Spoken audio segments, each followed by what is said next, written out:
korupsi berasal dari bahasa Latin corruptio atau corruptus. Corruptio memiliki arti beragam, yakni tindakan merusak atau menghancurkan. Menurut Kamus Besar Bahasa Indonesia KBBI, korupsi adalah penyelewengan atau penyalahgunaan uang negara, yaitu perusahaan, organisasi, yayasan, dan sebagainya untuk kepentingan pribadi atau orang lain.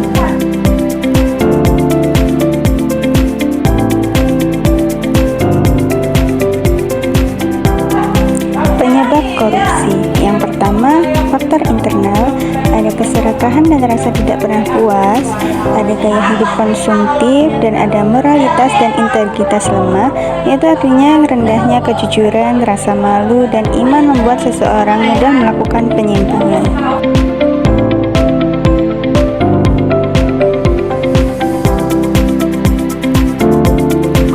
Yang kedua, ada faktor eksternal, yaitu ada aspek ekonomi, ada lemahnya sistem hukum dan penegakan aturan, ada penyalahgunaan kekuasaan atau politik, ada budaya permisif dalam masyarakat, serta sistem birokrasi yang buruk.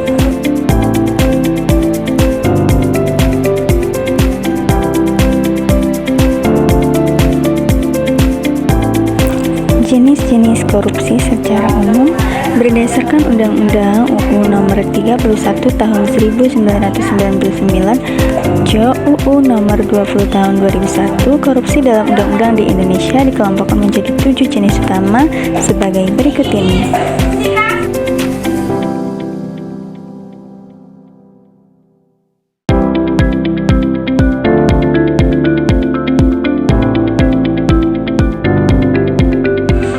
Secara umum, jenis korupsi bisa dibedakan menjadi korupsi administratif atau jabatan, yaitu penyalahgunaan wewenang, penggelapan gratifikasi, korupsi politik, yaitu suap politik, kecurangan, pemilu dan kampanye. Kemudian ada korupsi ekonomi, pengadaan barang atau jasa, dan manipulasi proyek. Kemudian yang terakhir ada korupsi sosialisasi budaya.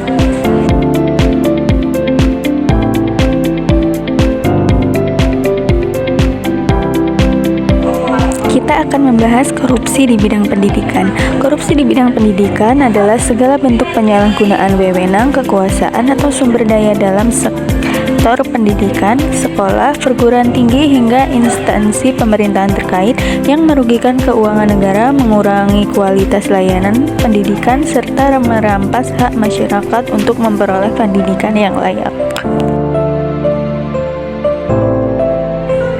Berikut ini dijelaskan tentang faktor penyebab korupsi di bidang pendidikan.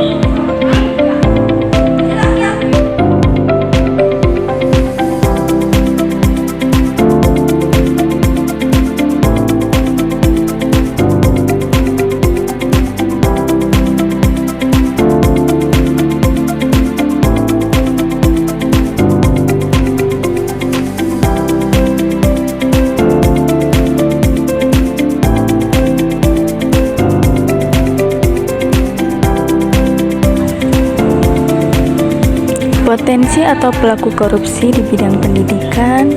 Bidang pendidikan memiliki anggaran yang besar dan kompleks.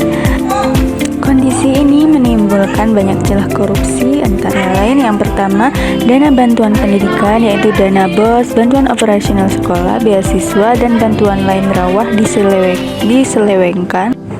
Potensinya yaitu laporan fiktif, pengurangan dana sebelum sampai ke siswa. Yang kedua, ada pengadaan barang atau jasa, yaitu ada buku, seragam, komputer, laboratorium, atau pembangunan gedung. Potensinya yaitu markup harga, barang kualitas rendah, atau proyek fiktif.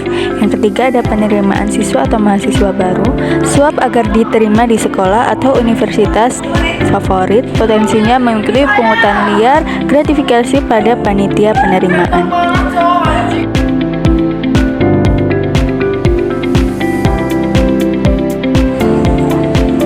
Kemudian yang keempat, rekrutmen tenaga pendidik dan staf, yaitu pengangkatan guru, dosen, atau pejabat kampus. Potensinya meliputi nepotisme, jual beli jabatan. Dan yang terakhir ada penilaian akademik dan kelulusan, yaitu manipulasi nilai, jual beli skripsi atau tesis, hingga ijazah palsu. Potensinya ada mahasiswa atau orang tua memberi suap demi kelulusan anaknya.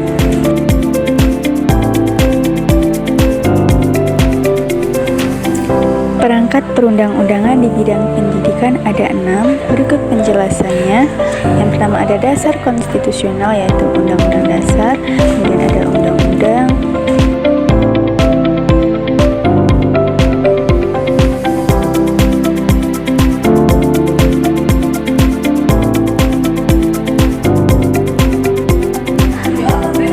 Kemudian ada peraturan presiden, ada peraturan Menteri Pendidikan dan Kebudayaan atau Menteri Pendidikan, Kebudayaan, Riset dan Teknologi.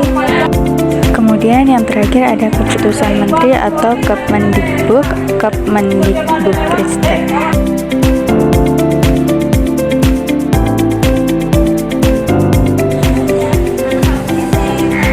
Dampak korupsi di bidang pendidikan, yang pertama ada fasilitas belajar rusak atau kurang, dana bantuan dan beasiswa tidak tepat sasaran, kualitas guru dan siswa menurun, pendidikan jadi tidak adil, dan merusak kepercayaan masyarakat dan melemahkan generasi bangsa.